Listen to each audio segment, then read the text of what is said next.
WXCO 98.9, Wausau's real news and great conversation. Here's your Daily News Roundup. For Civic Media News, I'm Connie Fellman. More than 16,000 Wisconsin moms are expected to gain a full year of health coverage after childbirth starting this week. Governor Tony Evers says the new law extends Medicaid coverage from 60 days to 12 months, aiming to improve care during what doctors call a critical period. State health officials say nearly half of pregnancy-related deaths happen in that first year, and most are preventable. Supporters call the change life-saving. The state says eligible moms will be automatically enrolled. Baseball-sized hail pelted Fond du Lac and Sheboygan counties yesterday as storms ripped through northeast Wisconsin. Nearly 70-mile-per-hour winds toppled trees and knocked out power for more than 12,000 homes from Green Bay to Winnebago County. The National Weather Service is forecasting more possible thunderstorms for the Green Bay and Fox Valley areas later this afternoon. A piece of American history will be sailing into the Bay of Green Bay to help thank those who gave us the independence we're celebrating this weekend. The historic tall ship Utopia sails into port tomorrow, offering the public multiple opportunities to experience part of Wisconsin's maritime history. Free deck tours are open to the public, as well as ticketed charters and tours. The Utopia will also host a morning veteran cruise on July 4th. How patriotic are you feeling as we gear up to celebrate our country's 250th birthday? A recent survey found that here in Wisconsin, we're in the middle of the road when it comes to patriotism. A recent Wallet Hub survey ranked the 50 most patriotic states in the country based on military and civic engagement. The finance website looked at items such as the number of military enlistees and veterans, and how many people voted in the 2024 election. The Badger State was ranked 25th in the survey, but was listed 15th in the civic engagement category. In case you were wondering, Virginia was ranked as the most patriotic state. The Oshkosh Police Department has seized more than 600 illegal fireworks from a stand following an investigation last week. Police say they became aware of the stand on June 26th after receiving information that it may be selling fireworks. An inspection was conducted the following day and found the business selling prohibited fireworks out of a separate trailer parked away from the main stand. The materials are estimated to be worth $29,000. The investigation remains ongoing. Wisconsin conservation wardens are teaming up with local law enforcement to keep people safe on our waterways and roadways this holiday weekend. The DNR's Operation Dry Water goes into effect today, with additional patrols on lakes and rivers looking for impaired boaters. As Civic Media's James Kelly tells us, authorities are also double-teaming to keep drunk drivers off the roads. In addition to the increased enforcement on the water by the DNR, AAA will once again work to keep impaired drivers off the road. The organization will officially reactivate its Tow-to-Go program, running from 6 p.m. on Friday to 6 a.m. on Monday. The program allows AAA members and non-members who become too impaired to drive to call for a ride and a tow for their vehicle for free. Organization officials are also reminding residents that the Tow-to-Go program should be a last resort, and if they plan to consume alcohol, they should arrange their own ride. For Civic Media News, I'm James Kelly. Last year, close to 800,000 people called AAA for roadside assistance over the July 4th period.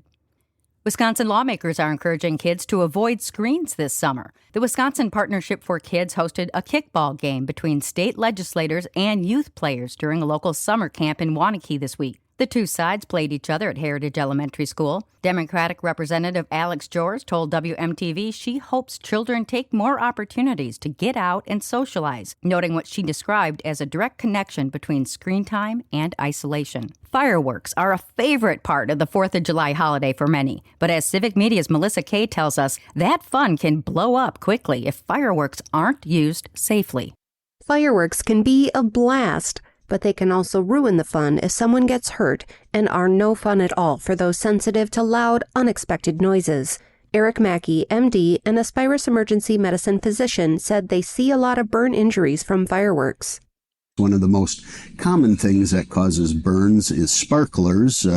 They are fun, and I know everybody enjoys them at this time of year, but they burn at an extremely high temperature, and even when the firework has completed, the residual stick from the sparkler remains very hot. An important safety strategy involves making sure children are supervised appropriately and that an adult is the one igniting the fireworks. For Civic Media News, I'm Melissa Kay. Last year, tens of thousands of people were treated in emergency departments in the U.S. for fireworks-related injuries. Department of Health Services is trying to cover its tracks after sending personal information to wrong addresses. Officials say notifications were sent out to affected individuals explaining their information may have been accessed by people who shouldn't have seen it. DHS notified the impacted Wisconsinites when the error was discovered back in April, compiling a list of more than 8,100 names. Those people have been offered free credit monitoring for 1 year and a dedicated call center to have questions answered. State wildlife officials say conflicts involving gray wolves, livestock, and pets are declining. The Department of Natural Resources paid about $200,000 in damage claims this year, almost $100,000 less than in 2024. Officials say complaints and verified wolf conflicts are down across the board. The DNR credits predator-proof fencing with helping protect livestock from wolf attacks. This comes as 2 federal bills seeking to remove gray wolves from the endangered species list remain pending. For many of us, the brightly colored explosions in the sky are a favorite part of celebrating our country's birthday. But as Civic Media's Melissa Kay tells us, for those who fought for the freedom we're celebrating, those fireworks can trigger painful memories. For our military veterans living with post-traumatic stress disorder, or PTSD, exploding fireworks can trigger distressing memories. The Wisconsin Department of Veterans Affairs recommends tips to help veterans and their friends and families manage PTSD during fireworks. For veterans, find out in advance if a celebration will include them and when. Remind yourself you are safe and consider using earplugs or other sensory aids. For family and friends, ask how you can help. Offer words of support such as, "I am here with you now," and help the veteran remember where they currently are and that it is safe. I'm Melissa Kay, Civic Media News. If you have a neighbor who's a combat veteran advocates ask that you just be courteous when shooting off fireworks. Consider letting them know, especially if you'll be lighting them off prior to the 4th or after. Those unfamiliar explosions and loud bangs also terrorize many pets this time of year whose owners don't realize their 4-legged friends may not share our enthusiasm for fireworks shows. Animal advocates recommend leaving your dog at home inside if you're heading out to watch a fireworks show. If you plan to celebrate at home, just keep a close eye on your pet. Humane Society workers say the 4th of July holiday is one of the most common times of year for pets to go missing. They say the combination of loud fireworks, more people outdoors, and more guests coming and going through open doors creates ideal conditions for a scared pet to slip away. And that's your state news update. I'm Connie Fellman for Civic Media News.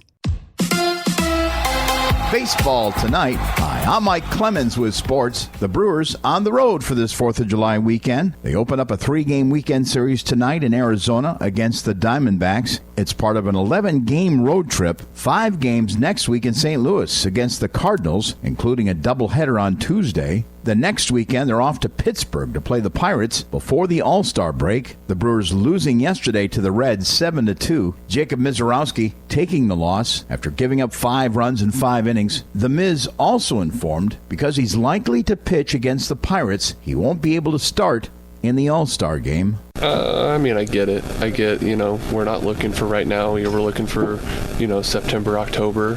So, it sucks. Obviously, I want to throw in a game like that, but, so be it. That's the Brewers' Jacob Mizorowski. We'll have updates on the crew from Arizona throughout the weekend. With sports, I'm Mike Clemens. It is going to be a little muggy today, mostly cloudy with scattered showers and thunderstorms late morning into the afternoon. Our high today, right around 85. Tonight, mostly cloudy, late night showers and thunder showers with a low around 60. Tomorrow, mostly cloudy, scattered thunderstorms with a high right around 80. I'm meteorologist Sean Cable. That's your Wausau News Roundup from WXCO. Find more news anytime at WXCO.FM. Subscribe to this podcast on Spotify, Apple, or wherever you find your podcasts.